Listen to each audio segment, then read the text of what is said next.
Right, good afternoon. Welcome to another one of these. I'm joined by my good friend David in Australia. I think the last time we spoke, and you just triggered a menu, and that's what a menu triggered a memory, which is why I hit the record button. The last time we spoke, I had just become a global megastar, appearing on the special needs channel in Oz, cracking my joke about where do we go? Where does he go from here? I hope it's the airport. Um, and the reason you triggered the memory there is not just because obviously that changed my life. I mean, drastically changed my life. I'm now live on my yacht. But but I've actually had in YouTube, there's a little section where people can alert you that you're using their material. And those beeps that took my clip off of my channel of me speaking my words filed a copyright complaint against me from taking the same clip segment out of their program and putting it back on my channel. So let me get this right. The ABC Took content from my channel of me saying, where do we go from here? Hopefully he goes to the airport. They put it into their documentary. I clipped it. It was about 6-7 seconds, which is well within fair use because it's my content. And they filed a copyright complaint against my my reel that I posted saying, "Hey, look, I'm on Australian TV." How the hell does that work exactly? I think it's to do with the fact that the Earth is round, but everybody's feet are on it. So where they are, the blood has gone to their head, and they've lost their minds. Right. Okay. Now, last time I was on, one of the comments underneath was apparently I was kissing your bottom throughout our conversation. So I'll try not to do that today. Yeah, don't do that. It's not a great look, is it? I mean, you're probably regretting it before you got pulled up on that. I would imagine. I know. I don't tend to go around kissing bottoms that much, to be honest. No, I mean, that probably just compounded things. You're having a bit of a bottom kiss. Somebody says, yeah, he should really be kissing his bottom, you know? And then it's a spiral of self-doubt and loathing, really. Correct. Speaking of which, I had a great chat with the boys this morning, put out a fabulous podcast, which was basically held together with talks of self-mutilation, murder. In fact, it was like a Hamas how-to guide, really.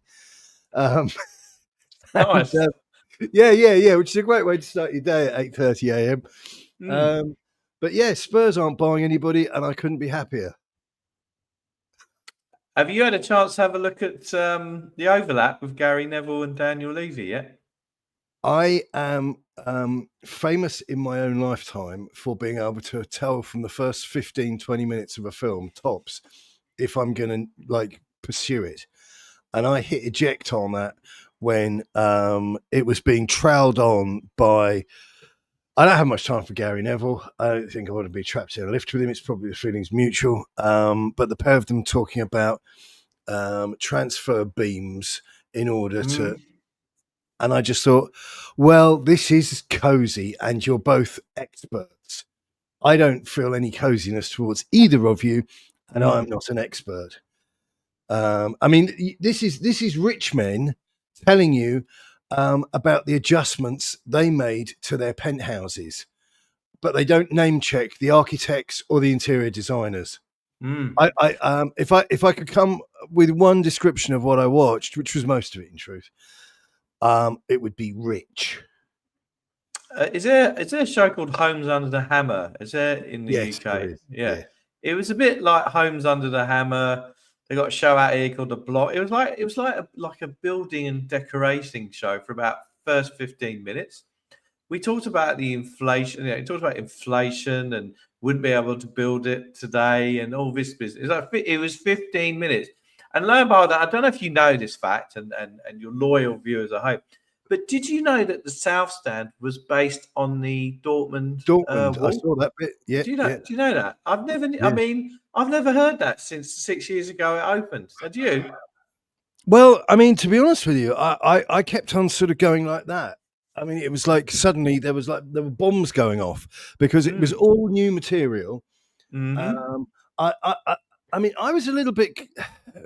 How can I put this nicely? Daniel wanked a lot of our money, and he didn't listen to people. He took bad advice, Mm. and he listened to his imbecilic wife and his imbecilic son, and they set fire to a lot of our money. And then he borrowed a load of money, which, by his own admission, he said was a stroke of good fortune, that the interest rates were at an all-time low, and that if you were going to build the stadium today, it would cost 27 billion or whatever the hell it was. So it was pretty rich. It was pretty rich. I mean, these were the same people who delivered something that they have no expertise in. Right. I mean, this is true confession moment for me. I don't know if you're aware of this, but I don't have an aviation license. I can't fly a plane. No. Right. Massive gap in my life. But this is like somebody who travels backwards and forwards to Australia, or the most expensive way possible, and tells you in detail about how fabulous they are, but don't even mention the name of the airway. I mean, this is. I mean, the guy went over budget, and going back to those Homes in the Hammer show, they have a contingency plan in those things, contingency fund, and invariably that's designed for. Oh, didn't realise. There was subsidence in the kitchen, so that's going to be an extra 30 grand to call on there. But Levy and Co. didn't have subsidence. They had a completely blank piece of paper, and they still managed to go way over schedule and way over budget. What's the greatest thing you've ever done? Call me emotional. I would say it would be the birth of a child. Or that's two, or three. He's got. Yeah, that's a pretty big thing. But no, he's standing there looking at plastic seats, which he sells again and again and again and again, because of who my dad supported and who your great grandfather supported and who Barbara. So there's no talent there. I'm sorry, but there's zero talent. Very good at leveraging money. But yeah, standing there. I worked. Keep this brief, because otherwise this is supposed to be a two-man thing. I used to work with some Persians, and they used to endlessly come out with these sort of almost like sort of Aesop fables of little sort of things they throw in. And one was about the story of the ant on the leaf. And so the ant is on the leaf, and the leaf is skedaddling down the road, but it's not being blown by the wind. It's keeping a very straight course. And the ant says to himself, "What a smart and clever ant I am! I'm moving my leaf down the road." And the ant says to himself, "Actually, it's not been a particularly warm day, but I'm nice and warm on my leaf." Yeah. And of course, the reality is the ant was on a leaf that was floating in a stream of donkey piss. No talent, no control, no contribution to the story, but aren't I a smart and clever ant? And that was Daniel Levy stood in the stadium there with your building contractor and mine, Gary Neville, who equally has no understanding of the world. Don't forget, said Mr. Levy paid himself a handsome bonus of £3 million for delivering that stadium over budget and not on time. Remember? Hang on. You telling me that if the Deliveroo guy or the Just Eat guy knocks on your door, he's 3 days late, the food has got a footprint in it, it's cold, it's roadkill, you don't give him a heavy tip? No, you don't. You are miserable. Daniel does. You're miserable. Daniel does. I think it was an interesting chat. I mean, first 15 minutes we had home and hammers under the hammer, all that business. Then he talked about the fact that Ange, your mate Ange, my mate, Aussie, your mate, yes, my mate. And he goes, well, he got us the first trophy ever, and he goes, "Thank you, Ange." And then he goes, "But we got to compete on all fronts. Remember." We've got to compete on all fronts. And let me just remind you and your loyal viewers, competing on all fronts last year consisted of Timo Werner, Bergvall, Gray, Solanke. Household names. I get household names again. I don't see what your point is. He's a man of his bond. I thought, in actual fact, the only what would you call it? The only sort of pressure point that we came up with when they were talking was about the administration of football, which of course we don't understand because we're stupid, and they're multi-billionaire, incredibly smart businessmen, Yeah. big ants on big leaves Mm. with a sea of donkey piss around them. I mean, we're talking a different level of individual altogether. And of course, Gary Neville is a massive communist.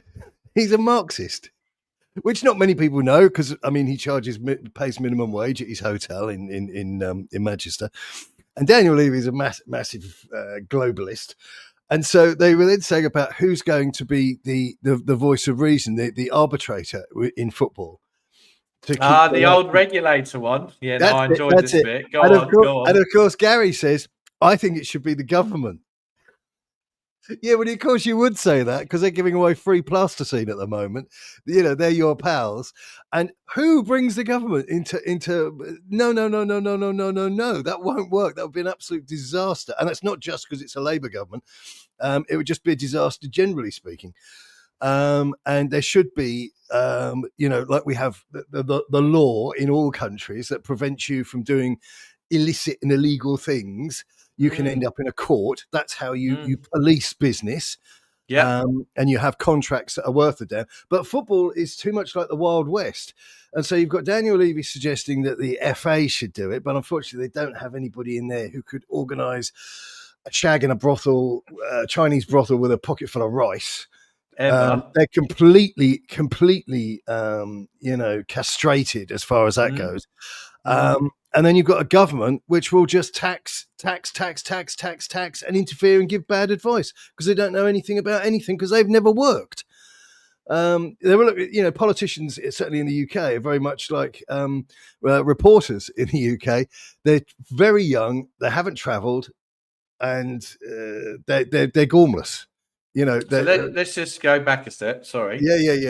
This is the overlap. This is how I think they call this an instant reaction to the overlap. So we've had Homes Under the Hammer for about 10 minutes, 15, do you reckon? Yep, absolutely. Then we had the subject of a regulator. So Daniel Levy and Gary Neville are talking about a regulator, right? So Daniel Levy says the idea to have a regulator is a bad idea. Yeah. Because we self-regulate. We're already doing what the regulator wants. So let me point you to the evidence on this. 2021, the famous DNA end of season. Do you remember the DNA end of season notes? Yep. I have taken my eye off the ball, awarding myself this bonus for this very, the stadium project, sacking a manager who's known for winning trophies 5 days before a cup final, and installing Ryan Mason to go against Pep Guardiola. Yeah. So he's taken his eye off the ball. He's given us our DNA. He's going to get our DNA back in our club. Yeah. Remember that? And he's going to have the first ever fan on the board. Remember that one? There's going to be a fan on the board. So you've got Donna. Did she retire? Was she pushed? Don't know. Cold Cuts, Levy, and Mr. or Mrs. Probably Mr. and Mrs. as one person. Whoever. But a person from a supporter, okay, is going to be on that board as a director. 1 year goes by, 2 years go by. What's happened? What's happened to this? Well, that's very unkind because they have brought the gates out from the underground subterranean. Park that a minute. Park that thought for a minute because you've just triggered me. Park that thought, okay? Park it. Because now that's not me kissing your ass, by the way. I'm not kissing. Oh yeah, sorry. If I'm laughing, I'm always laughing at you. Don't forget that. Yeah, exactly. There's no mutual. I'm not kissing your ass because I like what you just said there. But park it. I'll get back to that in a minute. Right? You've just interrupted my train of thought. So we got the person on the board is the FAB, the Fan Advisory Board, which is not on the. There's no one on the board. Now, I mean, I'm an idiot. I wouldn't know how a board or directors work. I'm even more stupid than you. Don't worry. Because apparently on a board you need directors. I think I've heard that somewhere. But this DNA, so the self-regulation, and we're going to have the first ever fan on the board anywhere, never ever happened. Ever. We've got this FAB who allegedly, or whatever we can say, has signed they've all signed confi agreements. They can't talk about anything to do with whatever. Well, let's not talk about Morgan Gibbs White just for the minute. And then you've just reminded me, and I thank you for that, because we then went back to the Homes Under the Hammer, and we were reminded of how much Daniel cares about the heritage of the club. And he brings out the Bill Nick Gates. Now, let me just say about the Bill Nick Gates. The last FAB meeting, the minutes were along the lines of the Bill Nick Gates will get them out in 18 months' time in an interim position. We're going to put them in an interim site. So I don't know that sounds like me doing the washing up. Yeah. You haven't done the washing up. No. What you don't appear to have understood here is that those are currently soaking. They're not. That's not like the washing up not done. The process is underway. So putting the Gates in an interim position, that is like Shazam. I think you're not appreciating the gravity of the momentum of the idea. This isn't just like, because people say to me, "Are you going to do that washing up?" I said, "No, it's all in hand. It's just soaking." It's like talking to a teenage child, which I may have done once, and said, "Are you going to tidy your bedroom?" Yeah. And that's just, yes, I'm going to tidy it. So the Bill Nick Gates, so you raised a good point. Thank you for that. Because we then went back to Homes Under the Hammer again, because he disappears off into this art gallery that they've got on at the moment. You've seen that, where they've got he's brought out the gates and he's got 2 photos on the wall somewhere, which I believe is really what Daniel's saying to us. This is your museum. So that was the other minute from the Fab Notes, was the museum remains a priority, but it's low down the list of priorities at the moment. So that was that. And then we got to, sacking Ange, your mate, and hiring Thomas Frank. And he wants Thomas Frank to win everything, which leads us nicely on to, I know that you've had a chat with your two amigos, and you've obviously, how do you think the old transfer window is going for you at the moment? I want my money back. I feel cheated.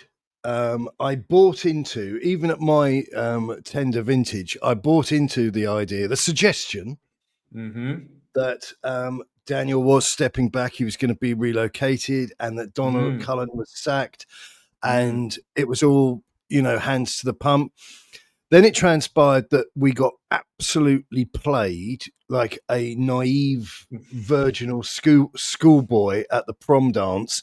By the only Greek member of the Soprano family, and then that left us going in for a 30-year-old flop of the season from the Bundesliga. That was from Kicker magazine, who did great stuff at Fulham a few years ago, but didn't get an opportunity to do good stuff at Bayern Munich, who I believe are a pretty decent Bundesliga German outfit. And now he's coming back to the UK with his tail between his legs. So I'm like, what the hell? That would be my in a nutshell reply. What the hell? And Donna Cullen was in Hong Kong. She was at Joe Bananas with the house band in Wanchai. Yeah, but she was in Hong Kong. You either sack somebody, and for me, it has to be bloody, because blood sacrifice is the way that all the good religions operate. No, I'm joking, but you have a blood sacrifice so it gets everybody's attention, or you have something that isn't really a sacking at all. It's a kind of, well, listen, double-handed handshake. that sort of meaningful thing you do with old people. Yeah. And good luck, and may the road rise with you. You don't take them on an all expenses jolly up into, because I appreciate there's a handover period and all the rest of it. But was she doing the job as they wanted it to be done? Not really, because that's why we're sacking her. So why is she involved in the handover? The health and safety, HR can tell you where the toilets are. Well, hang on. Hong Kong was handed over in 1997. So didn't I know. I used to live there. I used to live there in the 70s. I'm very familiar with the island itself. But what I'm saying to you, I lived there in 08 to 13. Yes. Yeah. Well, it wasn't as good then, was it? So that probably explains a lot of things. But no, Donna Marie Cullen shouldn't have been there. No business being there whatsoever. No, I mean the handover of her job. Well, I'm going to tell you why she was there. Are you ready? This is important. Now, you remember last season we had Dog of the Match? Remember that? Oh God, yeah, Dog of the Match, remember? So we yeah. featured it in Grumpy Old Spurs one week. We had Dog of the Week, okay? So that's Dog of the Week, yeah? And she also had Bring a Dog to Work Day at Tottenham. And last week we announced our new commercial partner. Is it dog food or dog something or another? Yeah, it's Peps or something. I can't remember. Pep Guardiola. Yeah. Yeah. And finally, one of he lifted a trophy with us. He was with us for 10 years. He was a bit of a time on the coaching staff. He's only got one knee. He had a session in Hong Kong with a load of dogs. And no, I'm not referring to Joe Bananas, just to be clear. He had a dog session. He had a session with dogs. Donna Cullen's there. All roads lead to Donna. She's like our canine specialist. Oh, so you're intimating that she's got a pocket full of grilled bacon, and that's why she's vital to the process. Yeah, I mean, to my mind, she doesn't deserve to be there. I'm not suggesting it was a big bonus, but I tell you who she did deserve to be there instead of, if we were having to trim, swap one in, push one out. Go on. Expressions oozing. Expressions. Yeah, Expressions, who decided to turn, and who could have predicted? I mean, I would have never have guessed. You could have given me lots of money and taken my family hostage. I would have never have guessed. Decided to turn the press conference into a romper room for preschool children. Thomas the Frank engine, choo choo. And did you see him at the airport? I did see a bit of it, and then I kind of realised I was 53 years of age and you were projectile vomiting, and you had a really bad headache. Well, the best moment. Obviously, there was lots of WAP fam and everything with Basuma, which I think told its own story. But Mickey van der Ven, or Mickey van der Vengeance, as he called him in the press conference, accelerated away from him. And Expressions, who has no difficulty in coping with ritual humiliation, started whooping and hollering and going, "That man's so fast, I couldn't even get a word in." And I just thought that was tremendous. So yeah, Donna. Could you imagine now if Mickey van der Ven had done his hamstring at the airport trying to get away from Expressions and was ruled out for 6 months? Well, I think you could have had Hannibal Lecter being ported past on a dolly, you know, with bound and gagged, and he would have got away from Expressions, who appeared to be chained to a security banner or whatever they call them. But what an absolute Charlie! Absolute. Well, who's out there? We've got Alvin. One of Alvin's out there. Alvin the Chipmunks has been out there. Is it the bald one or the really bald one? Just Squeak. They're the same, aren't they? And then Chris Cowlin, of course. Oh well, can we just? Do you mind? Just can you again on this one? Sorry again. Can you hold Chris Cowlin for a minute? Yeah, I'll just go get some oven gloves if I have to hold him. Okay, but I do want to talk about him, and I want to talk about Sonny in a minute, if that's okay with you. All right. You're in charge. You're in charge. All right. So the transfer window. I don't know what happened to me, but for about 48 hours, I believed the following. Ready? Charrington, whatever his fucking name is. That's it. I'm swearing. He is now an exec. He's not a non-exec. He's representing the Lewis family. This geezer means business. He's top notch. Vinay. I'll overlook the red wine, same wearing suit interview of Daniel Levy. I'll ignore that. We've got Kudos. The Hammers are upset about that. That's good. He can beat a player, unlike Johnson. That's good. And then we are in. I wake up because the thing for me at this other side of the world, where obviously I only watch 2 matches a season, and Australians don't know anything about football, according to some people, and that's not kissing ass. So I woke up. You mean wankers like me? Yes, that's the one. So I woke up. So you at this time of year, you wake up to it's like Christmas Day, even for a Jewish bloke. I wake up and there we've got Morgan Gibbs. It's Morgan Gibbs White. I like Morgan Gibbs White. He's a good player. And so for those 48 hours, and then there's talk about the investments. You know, we've got the Malaysian investment, the Saudi, whatever. And then it's all coming in. We've got the naming rights on the stage. So about 2 or 3 weeks ago, it was all looking really, really good, wasn't it? For about No, 48 that's hours. exactly how I felt. It was Yeah. like a weekend where I can only describe it. It's like a weekend. You know, when you're young and you don't have any like overheads and all the rest of it, and a weekend you just lose yourself, and you wake up Monday or Tuesday and you go, "That was sensational. I wish I could do that again." And then by Wednesday, Thursday, you don't even remember much of it. It was one of those weekends. Or you have a weekend when someone comes up to you on a Monday and goes, "I saw you Saturday night," and I go, "I don't remember you, but what a weekend that was." Yeah.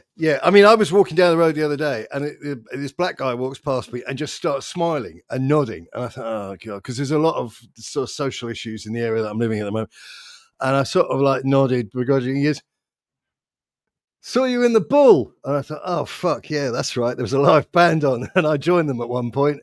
But yeah, it was one of those weekends where you don't remember your party act, but somebody kindly does the old. What were you singing then? Oh no, it was worse. I had one of those eggs that you shake, you know, and it does that because this guy was doing sort of John Coltrane and Tom Waits type stuff. It was really good. Right. But you were really good, or they were really good? You can't imagine me involving anything upbeat and cheerful. No, this was quite really a series of grief and more mourning and, you know, retrospective regret, you know, that sort of thing. Yeah, so sorry off on another quick tangent. Did you go to the Black Sabbath gig? Yeah.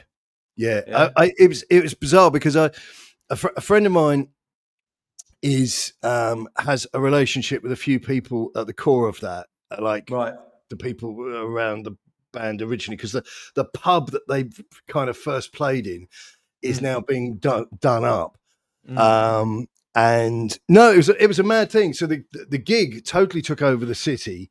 And it was nuts because because the city centre is odd because it's only as big as a town, and Brummies refer to it as you're going into town.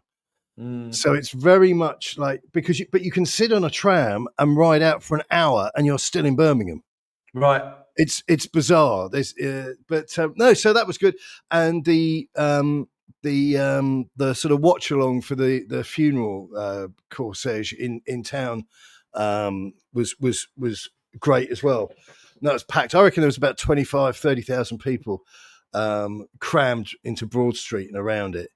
But yeah, it was good. It caught the imagination. I mean, he was the first gig that I ever went to. Was it? Yeah. So that's a cool first gig to go to. Yeah, I mean, exactly, and it meant a lot. He meant a lot to me as an artist. And you don't want to know the first gig I went to. Shaking Stevens. Slightly worse than that. I went and saw the Kids from Fame at the Royal Albert Hall. Allow that to sink in. Let that thought sink in a lot. All right, I want you to think about that, and you'll never ever invite me again back on this channel. And I won't blame you. Well, I certainly suspected I'd need to see you in a different light, and that's now happened. Now you have. That constitute the Kids from Fame versus Black Sabbath. That's a bit different, isn't it?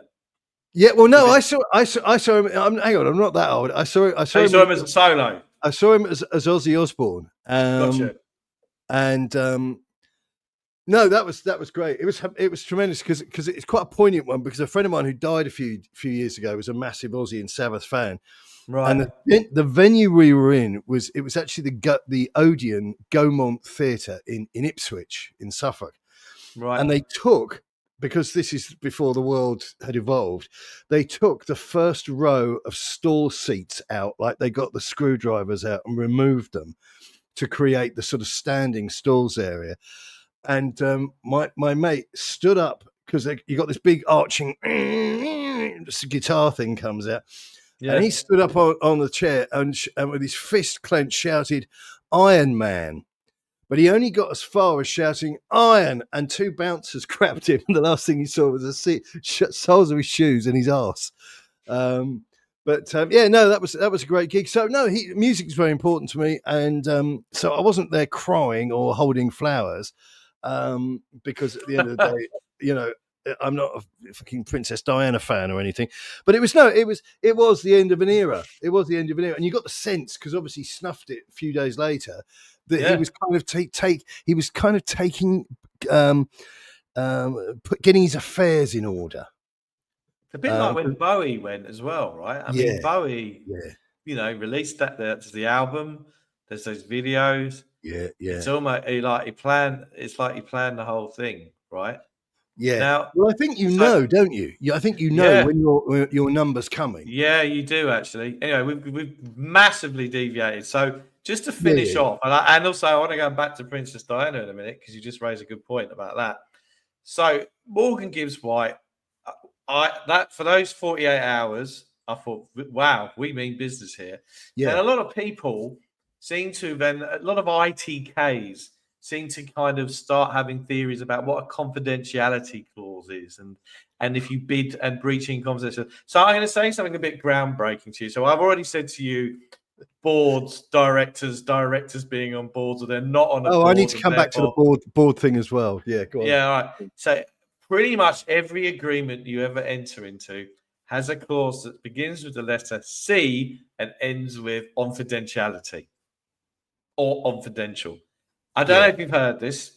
No, right? no, you're breaking news to me. I mean, I've never been out the house. I mean, the other thing I did as well, which I shouldn't have done because again, my IQ is so low, I didn't really understood what it meant. Is that I put release clause into? There's a little magnifying emoticon thing on the top of my website that's been going for 25 years, and I put release clause in there.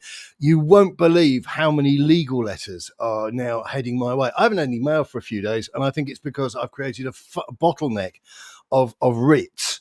Right. Everybody knows players have release clauses.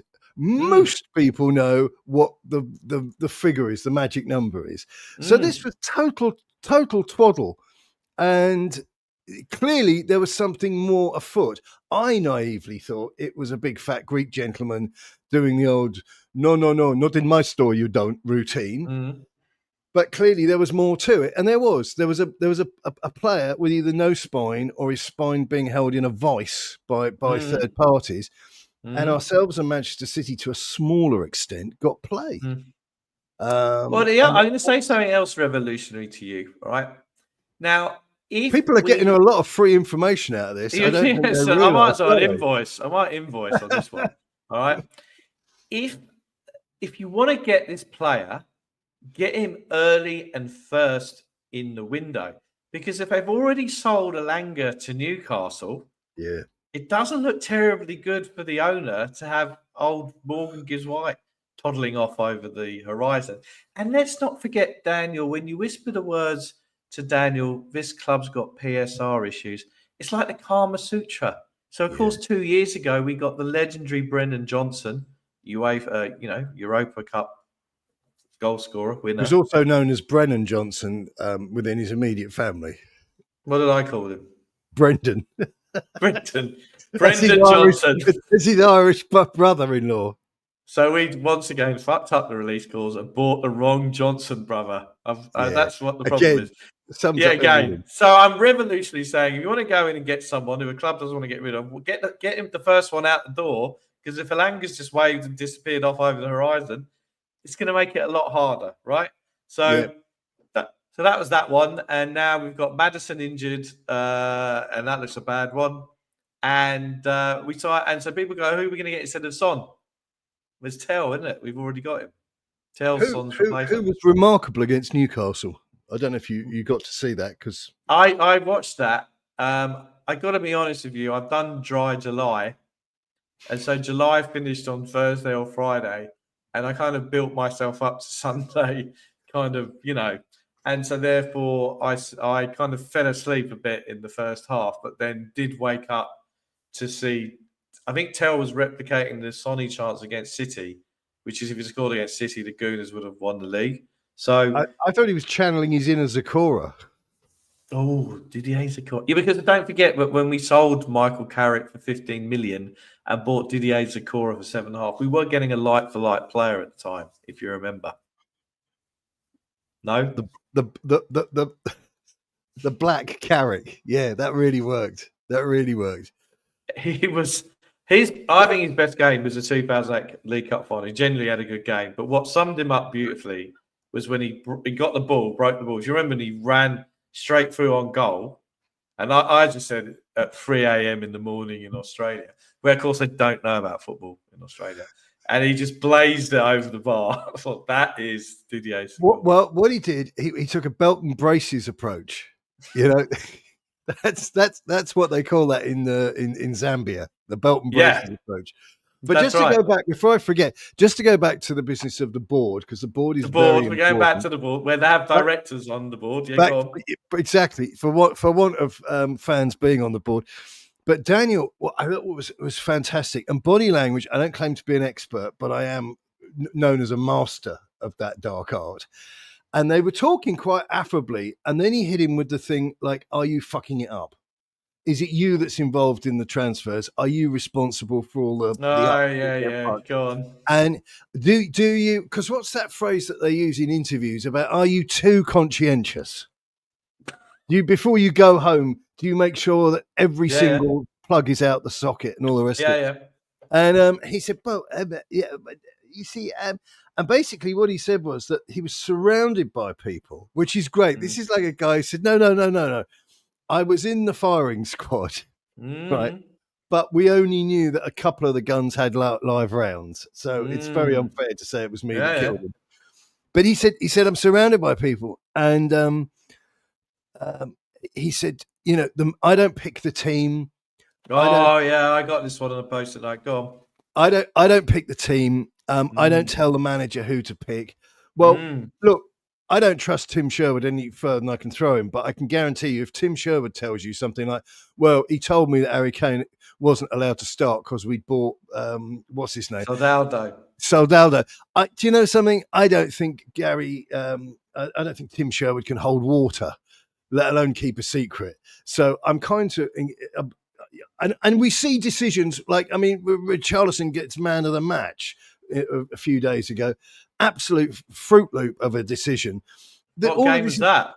I think it was that game Arsenal. I was watching. No, it wasn't. I think it was the Arsenal game. But don't bear in mind, the man of the match decision came from the cabbages in the Spurs play box. But anyway, don't worry about it. Okay, carry on. But he was saying about the board. And he said the board are involved with me in identifying, say, from the targets that are brought to my attention. Mm-hmm. And he said, and then we will do the best we can for the club. And I thought, hang on a minute. Hang on a minute. We need, the devil's in the detail. Let's not dance around this language. Let's strip this down. Whatever you refer to as the best we can for the club, that is horrific because I don't trust you and I don't think our values match. And then you're telling me you don't pick the team. But what you do is you load the dice because you give the manager players he doesn't want and then say to him, well, you pick the team. And the guy's going, well, fuck me, I'll pick Derek and Clive over here and play them because the other guy is in hospital. He doesn't have any intelligent, forward-thinking, meaningful alternatives because you have given me shit ingredients and you want off flour, off milk, eggs that have got chickens coming out of them, and you want me to make you a wedding cake by 3:00. That's where Daniel loads the dice. And this is totally, it's not incongruous at all. It totally fits in with the stuff, everything on the upshot. Is it the upshot or was it the catch up? The overlap. It totally fitted in with everything that come previously, whereby he never mentioned, he said, oh, everything goes over budget. Not everything does. Stuff that's performed at an excellent level doesn't tend to go over budget. There's always a little bit of a wiggle room. And I said to you before, you have a contingency fund, which is specifically designed to mop up where things go a bit awry. But this is the same bunch of crooks that we're talking about before it happened. And it still hasn't properly happened because the civil service in this country wouldn't let it happen. And that's a fact. It's not an opinion. Brexit. and the Ukraine as being part of the world global problems for the fact that they couldn't get this bloody thing built. And when they did, the sun fucked it up and they had to rip all the wires out and install the correct emergency sound and light and guidance out of the building system. But I'm crazy. Don't listen to me. Don't listen to me. Listen to all of the wonderful, intelligent journalists we have around this club, and they'll tell you the truth. I'm just a crazy man sat up in a tree, rubbing peanut butter into his naked body, screaming into the night sky. Now, But this guy says, "Oh no, no, no, no, no, no," and then I do it's best for the club with the shit that I've given you. Yeah, no, the actual quote was, I think he said, he goes, we've been in 16 or 17 semi-finals, 7 finals, we've won 2 trophies, we've been so close. And then he goes, I don't pick the team, I don't motivate the players, I don't pick the tactics. Yeah. And I'm sat there thinking, but you appoint them and you're paid very well for it. In fact, you are the number 1 CEO in terms of pay. I think for a time, what was the old Man United guy? Ed Woodward. For a period of time, Ed Woodward was beating him. But other than that, he's always been top of the league for what he pays himself. Right? For a recruiter, he is a bad recruiter. Yes. This is like saying that you're the air traffic control for whatever it is airport, and you can barely see the airport for the smoke and flames from the burning fuselage of all the aircraft that haven't hit the concrete and survived. But he spent 700 million. Yeah, but he spent 700 million net since the stadium's opened in the top 4. You know that? Well, I could go down to my local. There's a Tesco Express down there, and I don't know who's running that, but it's full of reduced food the whole time because clearly the manager doesn't understand that. I don't know. They don't sell watermelons in that branch, but he keeps bloody ordering them. They don't sell white sliced bread in that branch, but he keeps ordering it. So consequently, this guy will say, well, yeah, we sell a lot of watermelons, but they're all discounted to 10 pence because they've all got flies over them. Daniel Levy I've never criticised him for his lack of spending. It has always been for his poor spending. Yes. I mean, he spent a ton of money. I mean, one of the jewels in his spending crown is Dongi Ndombele. Spent a lot of money on that guy. And more to the point, wasted a lot of resources on him. The amount of foot rubs and hand jobs and towel downs and all the rest of that guy must have got. And his motivation speech, remember? Wow. Yeah, I mean, we all saw the Amazon documentary where the what was it? The community carer from BBC Two came out and said, "How are you feeling today, Tommy?" He thought he looked like he'd just been kidnapped, people trafficked. But no, so there's plenty of money there. There's plenty of money spent, but for every 300 or 700 million he spends, he then doesn't do the right thing. Because he spent the money on bad things previously. And so the well is dry. And so you've now got this preposterous, and this is what they call, the circle of life at Spurs, preposterous business where you've got a club in the Deloitte top 10, which tells you just how far up the financial money tree they are, who have to sell to buy, but the players they need to sell, nobody wants at any money. That's good, but we've got it's amazing. It's amazing. I mean, if I could reveal how Daniel Levy achieves this, because I'm describing what he's achieved, but not how he does it, because I'm not a neurologist, I'd get thrown out the magic circle.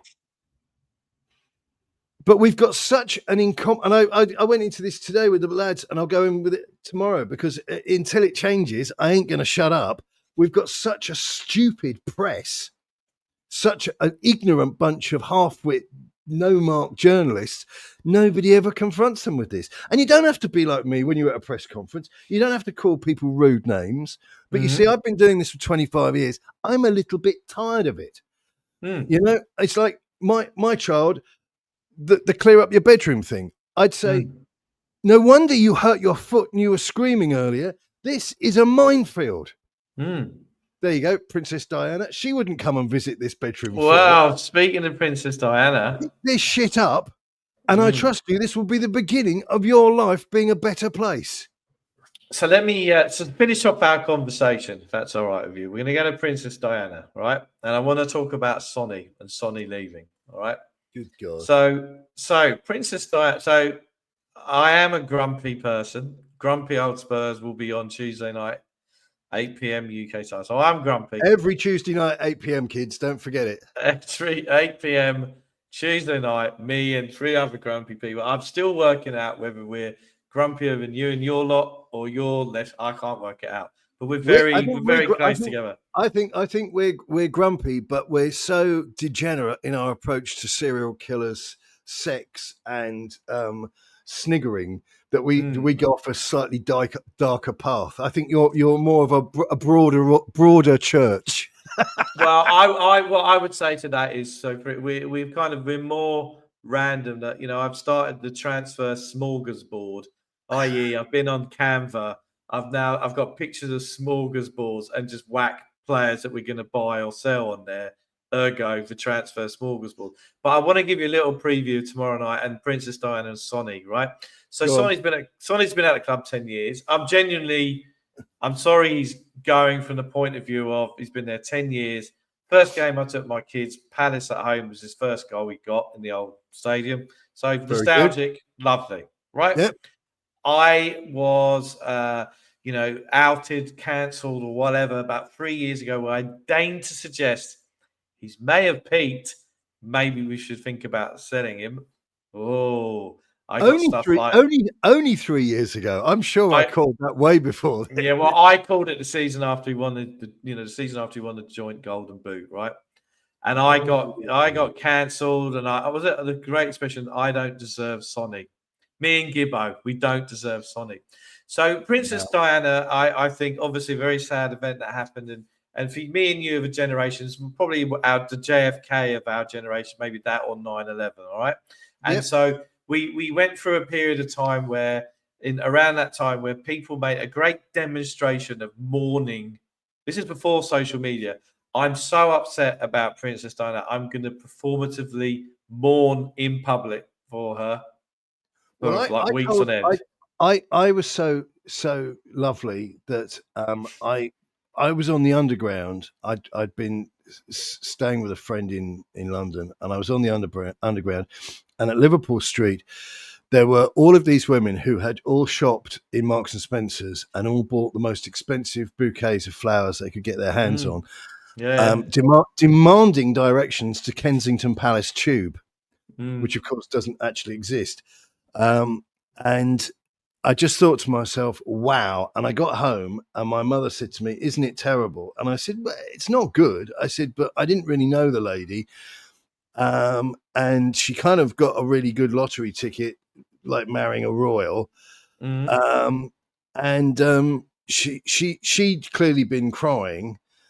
And I said, well, the good news is, and because this was before the internet and all the rest of it, and there were people coming around to the house, and I could hear them go, "It's terrible, it's terrible." And I said, soon, because I think what was the name of that chain of shops that sold prints artwork, like the woman with the tennis thing, she's scratching her bum. I can't remember. But Ryman's. No, it wasn't Ryman's. It was like that. Somebody will tell us, but it was one of those chains that went pop, and because it suddenly became very naff. It was a very naff thing. And I said, but don't worry. I said that they'll open up a shop soon that will just sell photographs of people crying. And I said that way you won't have to interact with other humans. You can just go and buy some grief, and to top your grief up, and you don't even need it say on the back it was somewhere awful, so you can link it to some war-torn thing or an atrocity. You just say, "I can't imagine how that man and woman are feeling." They're holding a little child's shoe, and you can let your imagination run wild. Something awful that's happened to them, and really let it all out. And this is what has heralded the way we operate online now. Well, this is what I'm saying. This is exactly the point. I can't believe you're not crying. That's the point I'm getting to, because I listen. I worked in Green Park at that time, right, which is right next door to bloody Buckingham Palace, right? So there's, everyone's got flowers and everywhere. And so when they announced that the funeral was going to be on a Saturday, I was really pissed off because I was convinced I was going to get a day off work. Athena. Thank you. That was the name of the print shop. I was starting to type it in, and in my memory. So this is Sony. So this is performative. So Sony, it is announced about lunchtime Sydney time, and you guys are all asleep. And us in Australia, to remind you, we don't know anything about football. We're going about our business, and I'm going to do this tomorrow night. I want to just read a few things. I'm not going to say who it's from off Twitter, and so. Oh no! I know who this is going to be. No, I'm not. No names. No, you just mentioned X or Twitter or whatever, and I now know who this will be, because there's one, because there used to be two. There used to be two big emotional comfort blankets. One was Spooky, who is now hiding behind his Patreon wall, which is good news for all of us, and the other is a little flower. A petal. Well, no names. No names. But I'm doing no names. Okay. So I'm good to go on my grumpy slide. All right. So here we go. Here's the first one. So Tottenham HOTSPURs, right? August the 2nd. Heung-min Son has announced his intention to leave the club at a press conference alongside Thomas Frankensoul. And so that person wrote at 3 a.m. on a Saturday, to which I responded, have you not heard of a time zone difference? Just saying. Yeah. Just saying. All right. And I'm going to be I'll deconstruct this for a minute. I was very cynical about the whole thing. So I was doing my shopping at Woolies, still exists. Got home, and I thought to myself, you know what? I'm going to quickly record a quick thing about Sonny. It's the middle of the night in the UK. I'm going to do on chat Heung-min Son's name in Korean, whack that on the title, and lo and behold, for a little tiny channel like ourselves, we got 4,500 views. So I was being cynical and all the rest of it, right? Yeah. Here's the next one. Here's the next one for you. It's 3 a.m. and I'm crying watching a video of a man who doesn't know I exist being gentle with various microphones. Now, me and you may not be aligned politically on many, many things in life, and I'm very much a person who I'm of the view in life that you do what you want to do, as long as it doesn't harm anyone. I don't care. All right. You know what he wants to do with the microphones, don't you? If you want to walk across a bridge in the name of harming, that's fine, but don't try not to shout things that slag off my religion. I'm old-fashioned like that, but I'm a libertarian. Fine. And I read that, and I'm thinking on so many levels. I'm thinking, if you want to be up at 3 o'clock in the morning watching the video of a man who you don't know exists being gentle with microphones, that's up to you. That's up to you. Each to their own. Each to their own. If you're looking for a bad call, and I'm going to keep this gentle because I know this is my thing on here, but I don't want to drag your name any further into the mire. You've already got me in enough trouble in Australia. Carry on.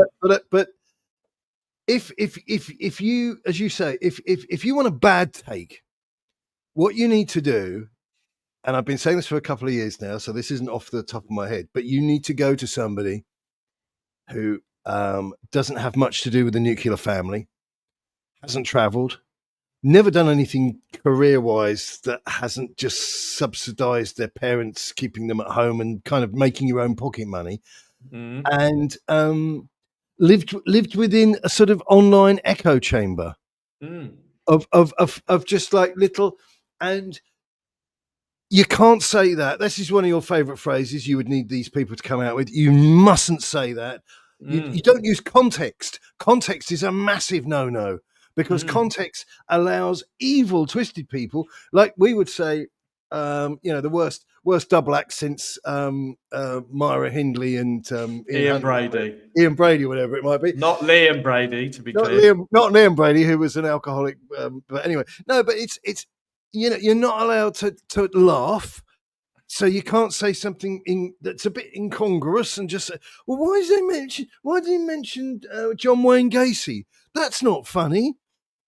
Well, yes, it is if he hasn't butchered your family. It is actually quite funny because he's a strange guy who kept people in the crawl space underneath his house, and he was a homosexual dressed up as a clown. And it's a bizarre thing to drag into a conversation. If you don't like it, switch off. But don't tell me what to do. Don't tell me that I'm cancelled.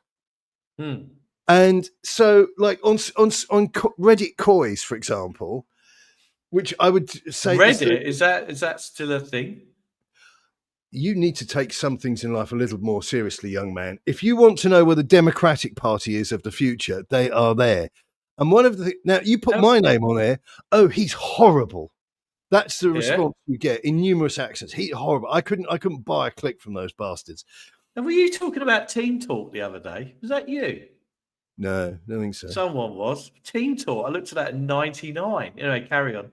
Yeah. But anyway, so Reddit coys, they are classic. Reddit. Classic. Go on. Classic. These underground, dungeon dwellers of far left groupthink. And the craziest thing, but it's not crazy because in their world everything's upside down. So if another upside down thing arrives, it's not a dead thing; it's a sane thing. Yeah. They banned after Elon Musk did that crazy thing. It was a sort of a spaceship Roman salute, which they said was immediately a Nazi salute, whatever. They said, well, given the Nazi salute by the owner of it, we're banning Twitter from our Reddit platform, and we'll have a vote on that. So they have a vote, landslide. Over 100% said they didn't want anything to do with Reddit. A couple of weeks go by, and they're now putting screenshots of Reddit. Of Twitter on there. That's been allowed through because it's incomprehensible that you can't say, oh, I see so-and-so's linked with so-and-so. And then I say, who said that? Fabrizio Romano. Have you got a link? Yeah, but I'm not allowed to share it because I voted against it 24 hours ago. So they're now putting screenshots and people are now saying, oh yeah, I Googled that. And here's the quote that was on one of the follow-up tweets. It's absolutely insane. But that's what these people are. They're insane. Would you like one more quote? We've got to finish off. You know something? I could spend the rest of my day listening to what that individual has to think about. We're not naming names. No, without naming names. We're not naming names. So I'll do two more things, right? Right. So this is so now I believe BRB, which I believe stands for Be Right Back. Crying in my room. Don't contact me. Okay, there's another one. What an unforgivable cunt. There's a guy. Honestly, there's a guy's account on the. Go on. No, I'll just chime in at this moment. There was a great moment when Roger Williams died. Robin Williams, sorry. Robin Williams, the star of stage, screen, crackhead, blah blah. There was a lot of I'm going to be very careful with my language. There was a little bit of a question mark about how he died because he took his own life. I don't know if he was listening to Michael Hutchence at the time on his Walkman, but but there was he took his own life, and Spooky said, "I can't do this right now. I'm out of here." Right. Okay. He's an actor. He's a Hollywood comedian and actor. And your emotional world is on fire because this guy's died. So here's a couple of other ones we've got, and obviously I know you want to finish off, right? But there's a guy on Twitter who I think his name's Martin the Old Shiny Head. He's very funny, right? And then and then let me just get this right. So someone wrote, we should retire the number 7 shirt. Okay. We should retire the number. So he's going on about performative, this, that, and other. So you should retire. So I wrote something along the lines that, I'm so upset about him going that I can only have a daughter. If I had a son, I can't do that. Wow. Do you know what I mean? It's like, it's performative nonsense. Okay. Absolute toss. Are we old and don't understand? The more age I get, the less I understand. I know that much. I mean, I think what they should do really is that they should only serve rice at the stadium. Right. Go on. You can't order anything else. Because? As a memorial. Oh, I see. Sorry. As a living, ongoing memorial. Because if it's a statue, Well, he hasn't died. Well, he may as well have. Well, I've not I don't missed think that. you're taking it as seriously as you ought. I mean, I'm because you not. could, I've because you made 4.5. I've got 4,500 views, and Chat GPI or whatever the fucking thing is his name. Thank you, Korean. but There you you go. might, I've earned 30p for our channel. but you might inadvertently or deliberately, if you were so minded, and you strike me as a sort of toxic chap that might do this, walk past the statue without kowtowing and genuflecting and generally paying tribulations physically and emotionally to it. But if you're in the stadium, the chances are you're either going to want to get some rice, because we all like rice and variants of that dish, or you're going to see somebody else having rice. And that way, that's the way it works. It's like the Twitter ban on Reddit coys. You might not be able to click through to the site, but seeing the screenshot will remind you of the Hitler salute that you voted against. So I think they should do that. It would be a fitting tribute to this guy who may as well have died, that we only serve rice from all of the food outlets.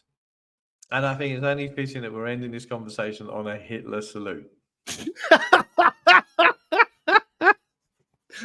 Guten Tag. So what are your thoughts ahead of the season? Let's wrap up on something more football related. Sorry. You want me to be serious? All right, go on. Sorry. Yeah. What I'll do is I'll edit out the first hour. We're just 50 seconds in. All right. I'd rather talk about the transfer smorgasbord I designed in Canva. So this is my expectation. Where are your hopes out of 10? Oh, Jesus. My hopes out of 10 is at the moment, we're doing our usual scrambling around. It's what I call remember the nightclub's closing at 2:00. You haven't picked up a young lady or man. Put your fag out and do another lap. Yeah, it's a 10 to 2 swoop. It's the 10 to 2 swoop. I'm going to have one more drink and then you're gorgeous, etc. So where I'd like to be from an expectation point of view, we're going to be serious football for a minute, is I would like us to get to about the quarterfinals of the Champions League. Not a hope of that one. I'd like to get to quarterfinals of the Champions League. I'd like to win a lovely, shiny domestic cup at Wembley. Yep, that's something called, at Wembley. Yep. Wembley. And then I would like to qualify for the Champions League for a league placing. Now, that's kind of there, isn't it? What I think is going to happen is if we carry on with the 10 to 2 swoop, which I think is it Harvey Barnes or Harvey Elliott from Liverpool and God knows who else, I reckon we'll be lucky to get 8th. And we could be seriously embarrassed in the Champions League. I think we are definitely going to be embarrassed in the Champions League. I don't think we'll be in that competition for very long. We will be in for long because it's elongated out, so we're going to be there for ages. That's good. Well, we're going to be black and blue by the time we get out of it. Is what I would say. And if we don't buy more players, then Thomas Frank could be having to invent his own funny about the 4th season, because this will be the 4th season, but without the fabulous Ange in charge. I think Frank is a great manager. And I think he's done wonders on a miserable budget. I think he's got some better players. You're talking about at Brentford, not Tottenham, boom Tish. Absolutely, yes, just to be clear. And I think he's got some better players at Spurs, but unfortunately he's got too much junk. And until you can swap the junk out for even modest players, like Palina, who is a modest he's what we need, but he's too old. We're only going to get 1 or 2 seasons out of him. So I did nick one of your guys' line last week about, well, why did we sell Højbjerg? Because I stole that from your show, and then with a fishing line, pull it in the direction of Gibbo, who loved Højbjerg, and I just called him Danish flappy hand. So I just said, what about these guys? They said, why not get Højbjerg and just let Gibbo go with it? But he was in too good a mood. He just come back from his holiday.